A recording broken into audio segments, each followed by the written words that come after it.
Have you ever wondered why some women live alone without a boyfriend? Without a partner, without even appearing to be looking for someone? The answer lies not in loneliness, not in a lack of options, nor in romantic disappointment. It lies in something that is uncomfortable, scary, and deconstructs everything we have been taught about the role of women. Because when a woman chooses to be alone, she has not lost herself. She has found herself again.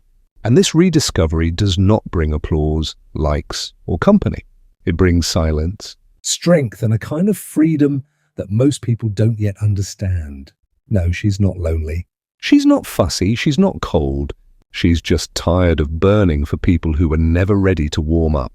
There's something deeply threatening about a woman who doesn't need a relationship to feel complete, because it breaks the logic of control, debunks the myth of emotional dependence, and reveals a brutal truth. Most men don't know what to do with a woman who doesn't need to be rescued, and most women are only just learning to recognize themselves in this mirror of silent but deafening power. Carl Jung said, "Everything we deny becomes the shadow side," and many of these women living alone are in fact the mirror of this collective shadow. They are what many would like to be, but few have the courage to embody. They do not cry out for love. They whisper decisions. They don't flaunt themselves to attract. They withdraw to preserve themselves. They care less about Prince Charming and more about their inner peace. And that is precisely what is disturbing. Because while the world demands that you hurry to find someone, they have discovered the power of being with themselves. The woman who lives without a boyfriend is not lost. She is on another level, where one does not ask but chooses, where one does not care but observes, where one does not seek affirmation but convinces by mere presence. Perhaps that is why it provokes so much criticism, so many judgments, so many attempts to explain or label it. But what many do not yet understand is that behind this apparent absence, there is a presence that fulfills, that transcends, that challenges the emotional order. It doesn't want just any love. She wants something that doesn't make her smaller. And until that comes, she remains steadfast, completely whole. Maybe you don't understand it yet. Maybe you think it's exaggeration, pride, or a hidden lack. But deep inside you, a restlessness is stirring, a question that remains, even if you try to ignore it. What if this silent path is the only one that leads to the most important love of all, to yourself? The silence that surrounds a woman living alone is not a lesson. It is a sanctuary. And those who don't understand the value of this space often call her cold, aloof, or even arrogant. But what few realize is that she did not build this fortress to keep the world out. It built it so as not to lose itself. Carl Jung said, "Everything we don't confront within ourselves, we project onto others." Perhaps this is why so many women confuse loneliness with absence, when in fact it can be the fertile terrain of self-knowledge. While most try to fill themselves through external connections, this woman has turned her gaze inwards, and there, in the vastness of her own unconscious, she confronted the ghosts she had avoided for years, the wounds of childhood, the unspoken abandonments, the addictions that masqueraded as love. The decision to be alone was not the result of an open wound, but of a scar that has finally healed. She didn't stop believing in love. She just stopped accepting what was sold to her as love. And what made her shrink again and again? This woman knows chaos. She loved until she lost herself. She gave too much. She begged for crumbs that should never have been offered. But at some point she woke up. And this awakening was not a sudden moment. It was a series of disappointments that stopped hurting and started teaching. What you see now is not coldness. It is emotional maturity. And maturity is scary because it demands presence, depth, truth. It doesn't want just any company, it wants reciprocity. It can no longer be seduced by promises, but only by genuine presence. And that is precisely why it seems unattainable for many. Because she doesn't want to be saved, she wants to be seen. And that takes more than charm or fine words. It takes courage to go to depths that only a few dare to go to. And that is where many give up.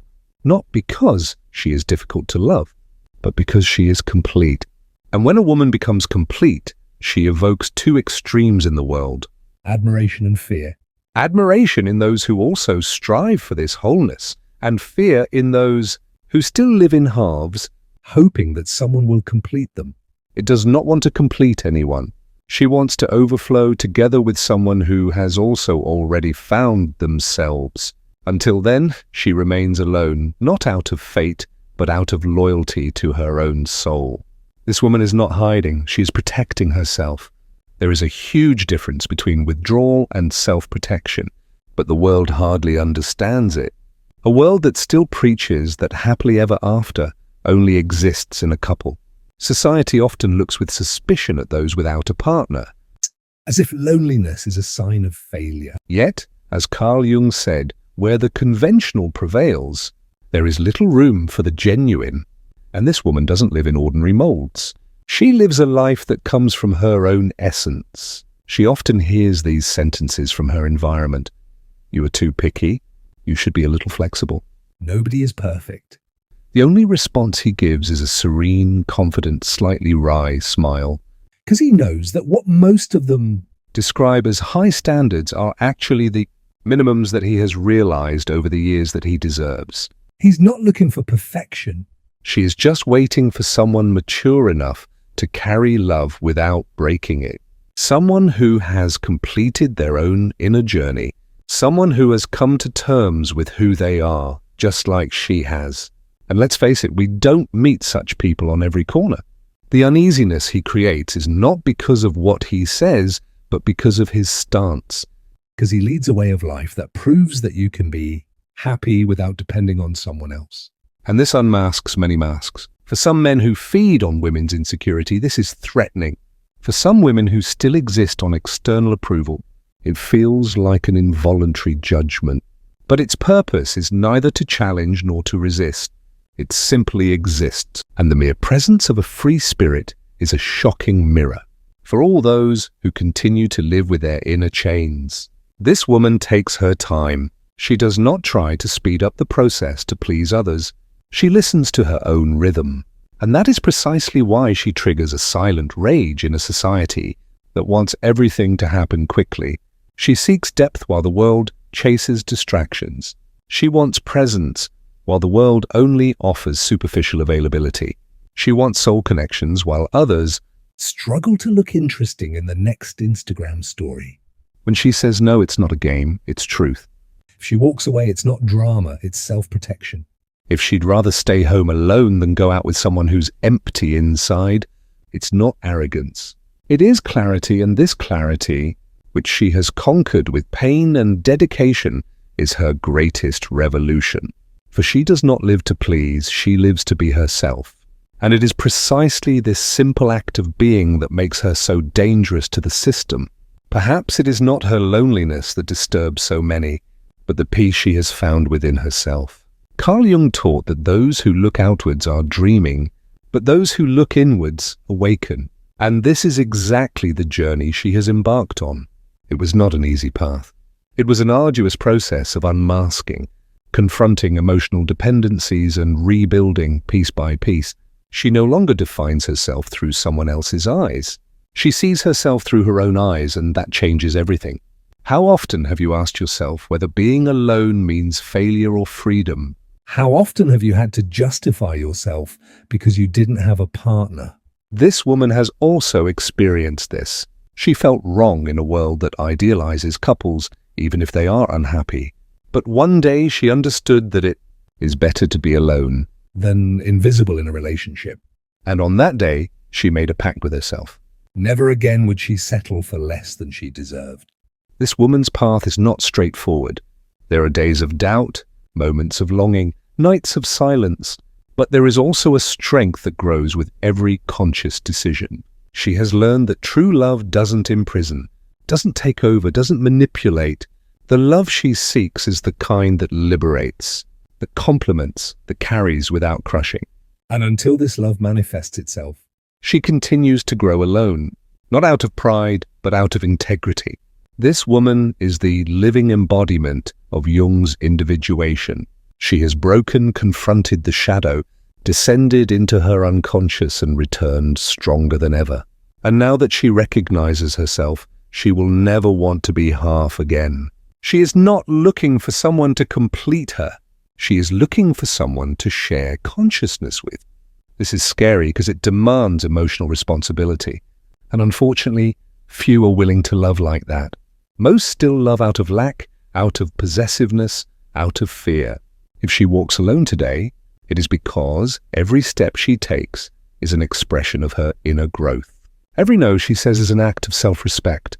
Every absence she chooses is a reminder that you can't beg for love.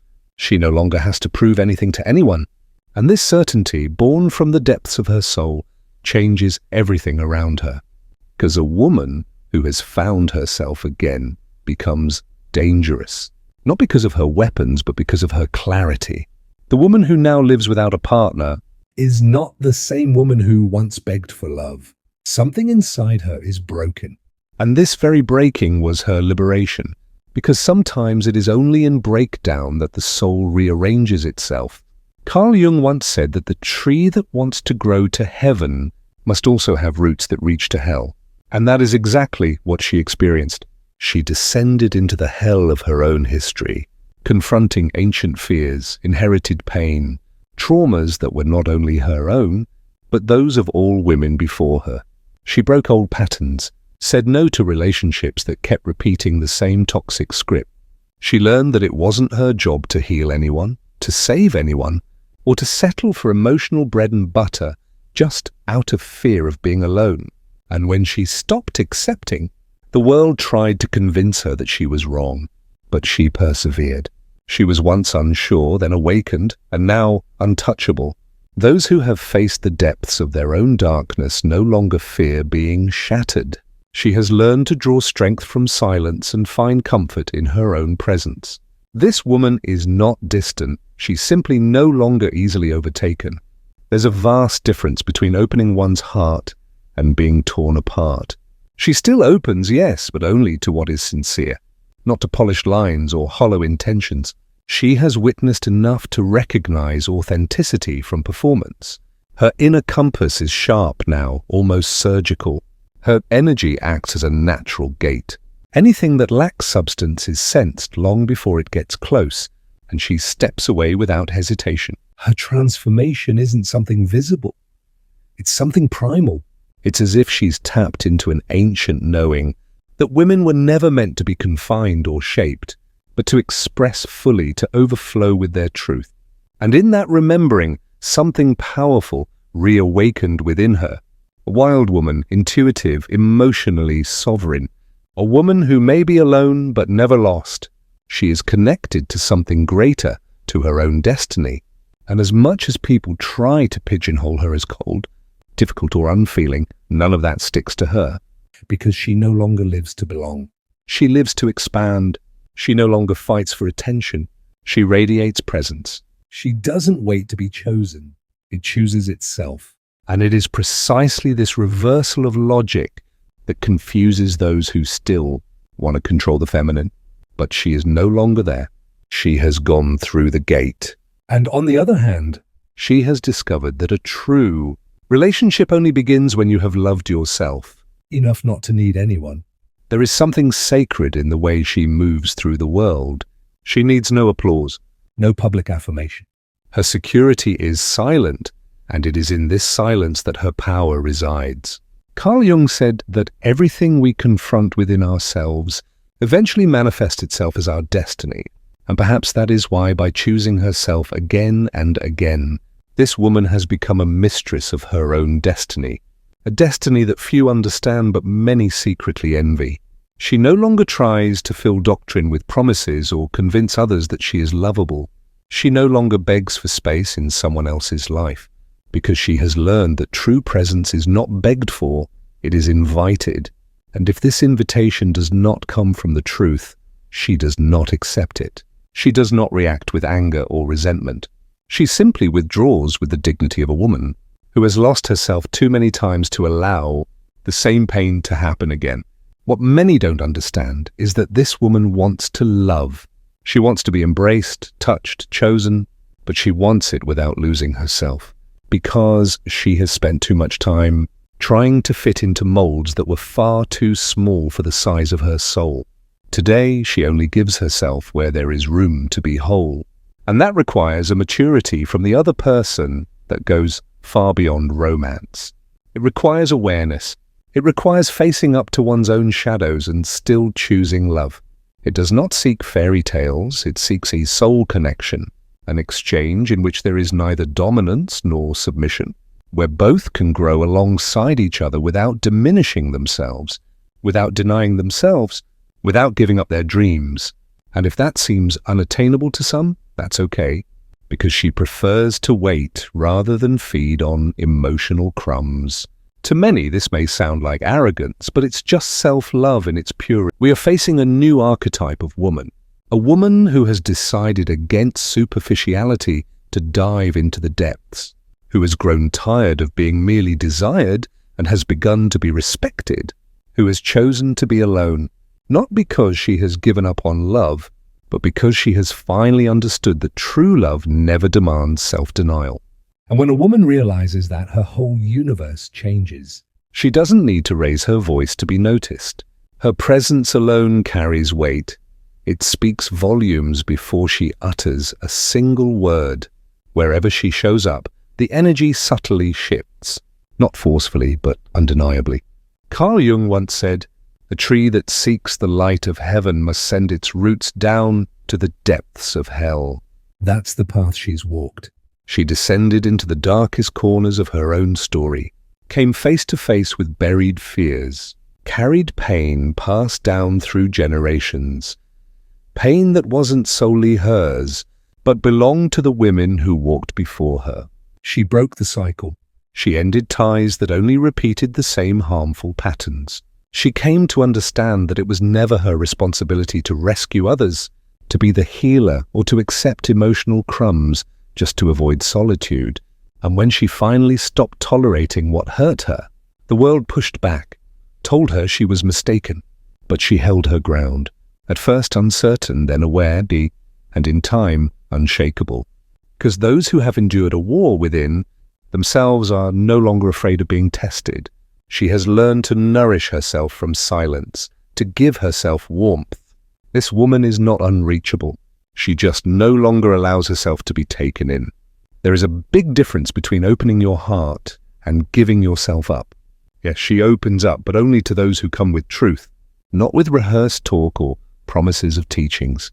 She has seen enough to recognize the difference between real presence and mere enactment. Her intuition has become razor sharp. Her energy is a sensor.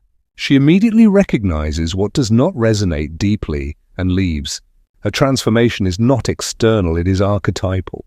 It is as if she has found access to an ancient wisdom, to the memory that a woman was not born to conform but to unfold, not to be molded to be wet but to overflow. And when she remembered this, something rose up inside her. A wild woman, intuitive, emotionally sovereign, a woman who can be alone without being lost. She is connected to something greater, to her own path. And as much as one tries to put her into words, cold, difficult, unreachable, none of this sticks to her, because she no longer lives to please. She lives to expand. It no longer waits to be chosen. It chooses itself. This reversal of logic shakes all those who still want to control the feminine. But she is no longer there. She has passed through the gate. And on the other side, she realized, true relationship only arises when you have loved yourself so much that you no longer need anyone. It's not mysticism, it's energy.